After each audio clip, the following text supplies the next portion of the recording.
दिनै 18 मे गोथार बर' बिजों सान हादर सानाङै फालिदों बर' बिजों सानखौ 1963 मायथाइनि 18 मे दिनैनि सानावनो बर' बिजोङा गुदि फरायसालियाव गिबियै थिसनजादोंमोन।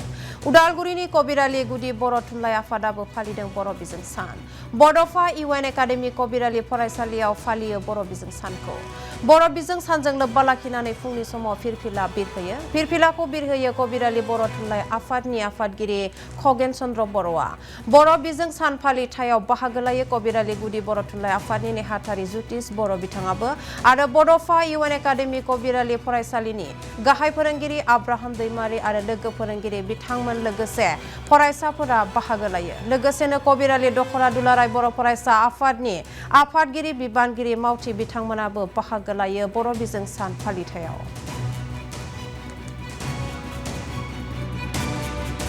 बर' बिजों साननि जा फिरफिला बिरहोनाय बा जाथा बिरहोनाय जों बर' थुनलाइ आफादनि फिरफिलाखौ मान होनानै आरो गावनि जा राव बिमानि राव बेखौ फोथांना लाखिनायनि बेलायावहाय जों माने मोनसे मा लादों अर्थात फिरफिला बिरहोनानै जों जोंनि अनसायनायखौ दिन्थिदों। ओनसोलनि अर्थात बर' थुनलाइ आफाद कबिरालि प्राइमारि बर' थुनलाइ आफादाबो गतै दुलाराय माने बर' साहित्य सभानि जा बिथोन बे बिथोन बादियै जोंबो जोंनि हाबाफारिखौ मावलांबाय। गुबुन डिस्ट्रिक्ट एबा प्राइमारिफ्रा जेरै फिरफिला बिरहोनानै जोंनि रावखौ मान होदों बेबादिनो जोंबो जोंनि कबिरालि प्राइमारि बर' साहित्य सभायाबो फिरफिला बिरहोनानै मोनसे मान होनाय हाबाफारिखौ मावखांबाय बावैसो। आं सानो जिहेथु जों 1963 मायथाइनि 18 मे खालारावनो बर' बिजोंखौ जोंनि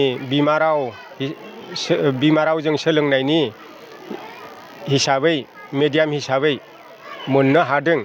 बेनिखाय जों गासैबो गावनि रावजोंनो जोंनि गथ'फोरखौ फरायहोनानै जोंनि ओनसोलनि बा बर' एरियाफोरनि जा फरायसालिनि फरायनायनि मान थाखो बेफोरखौ जौगाहोनो नाजालांनायनि गोनांथि दङ होननानै आं सानो।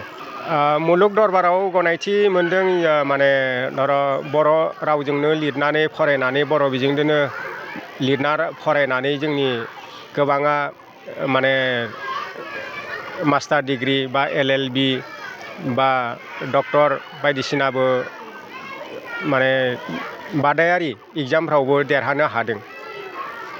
गुबुन फारसे जों